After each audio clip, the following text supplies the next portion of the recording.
নমস্কার। Mohun Bagan super giant Bengaluru এফসির বিরুদ্ধে খেলতে যাচ্ছে।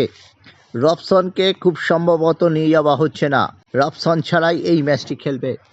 রবসনের কোমরের ব্যথা এখন অনেকটাই ভালো আছেন।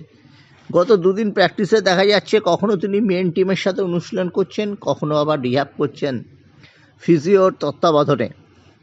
এই ম্যাচে কিন্তু রবসনকে নিয়ে তেমন ভাবছেনই না কোচ লোবেরো। রবসনকে ছাড়াই 3 পয়েন্ট তুলে আনতে চাইছেন তিনি। রবসনকে তিনি আগামী 20 তারিখ মুম্বাই সিটি এফসির মতো শক্তিশালী প্রতিপক্ষের বিরুদ্ধে খেলা আছে কলকাতায়। এই ম্যাচটা কিন্তু কঠিন হবে। সেই ম্যাচে রবসনকে প্রয়োজন এবং সেই ম্যাচের জন্যই এখন তৈরি করছেন বেঙ্গালুরু এফসি। আর সেই বেঙ্গালুরু এফসি নেই, আমরা আগেও দেখেছি মেহনা স্পোর্টিং ম্যাচ তারা কোনো ক্রমে জিতেছে। রায়ান উইলিয়ামস ছাড়া আপফ্রন্টে কোনো ভালো ফুটবলার নেই। সুনীল ছেত্রীকে খেলাতে গিয়ে তারা উপেক্ষা করছে শিবশক্তি নারায়ণের মতো স্ট্রাইকারকে। ম্যাচ টাইম তার অনেক কমে যাচ্ছে।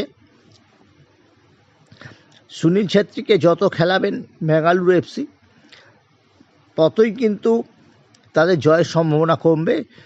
হ্যাঁ, সুনীল ছেত্রী মোহনবাগান ইস্টবেঙ্গল ম্যাচটা 30-35 মিনিট খেলে দিতে পারে, বা মেহনা স্পোর্টিং ম্যাচটাও খেলে দিতে পারে।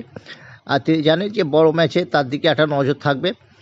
মোহনবাগান এবং ইস্টবেঙ্গল দুই দলের সমর্থকরাই কিন্তু তাদের প্রিয় তারকাকে ইন অ্যাকশান দেখবেন এবং সেই জন্যই তারা ভিড় জমাচ্ছেন। যাই হোক, রবসন বেঙ্গালুরু ম্যাচে নেই, এটাই বোধহয় সবচেয়ে বড় খবর মোহনবাগান শিবিরে।